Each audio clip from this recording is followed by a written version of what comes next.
Cinema মুক্তির জন্য দেশের সবচেয়ে বড় উৎসব দুটি ঈদ।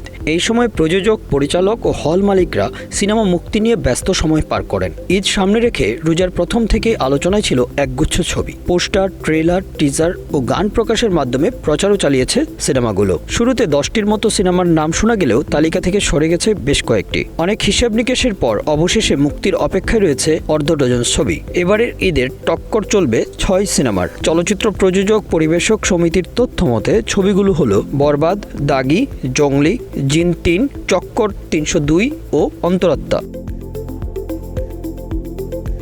তবে হল মালিকদের মধ্যে সবচেয়ে বেশি আগ্রহ দেখা গেছে সাকিব খানের বরবাদ ছবিটি নিয়ে। সিনেমাটি খুব ভালো ব্যবসা করবে বলে মনে করছেন চলচ্চিত্র সংশ্লিষ্টরা। শতাধিক হলে বরবাদ মুক্তির বিষয়টি নিশ্চিত করেছেন ছবির প্রযোজক শাহরিন সুমি। তিনি বলেন, আন্তর্জাতিক মান বজায় রেখে নির্মিত হয়েছে বরবাদ। ছবিটি 100টির বেশি সিনেমা হলে মুক্তি পাবে। বরবাদ পরিচালনা করেছেন মেহেদী হাসান হৃদয়। এটি তার প্রথম চলচ্চিত্র। শুরু থেকে আলোচনায় ছিল ছবিটি। পোস্টার, টিজার ও গানে মাতিয়েছে দর্শক শ্রোতাদের মধ্যে। ছবিতে সাকিব খানের বিপরীতে অভিনয় করেছেন কলকাতার অভিনেত্রী ইধিকা পাল। আইটেম সঙ্গে জ্বর তুলবেন আরেক কলকাতার নায়িকা নুসরাত জাহান।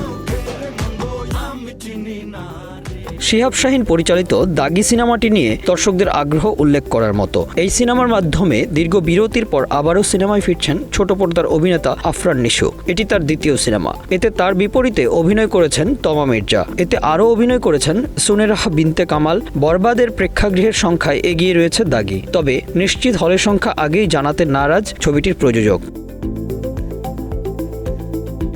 রাহিম পরিচালিত জংলি সিনেমাটিও বেশ দর্শক টানবে বলে আশা করা হচ্ছে। সিনেমার নাম ভূমিকায় অভিনয় করেছেন সিয়াম আহমেদ। তার সঙ্গে রয়েছেন শবনম বুবলি ও দিঘি। সিয়াম আহমেদের লুক এবং গানের জনপ্রিয়তা ইতিমধ্যেই আলোচনায় এসেছে। অনেকেই এই সিনেমাটি থেকে চমক প্রত্যাশা করছেন। বিশেষ করে সিয়ামের কামব্যাক থেকে দর্শকদের প্রত্যাশা অনেক বেশি। জাজ মাল্টিমিডিয়ার সিনেমা জিন 3 ভৌতিক গল্পের এই সিনেমায় জুটি বেঁধেছেন আব্দুন নূর সজল এবং নুসরাত ফারিয়া। ধারণা করা হচ্ছে ঈদের বাজারে ভালো প্রভাব ফেলবে কামরুজ্জামান রোমান পরিচালিত এই সিনেমাটি। ইতিমধ্যে এই সিনেমার গান কন্যা আলোড়ন তুলেছে।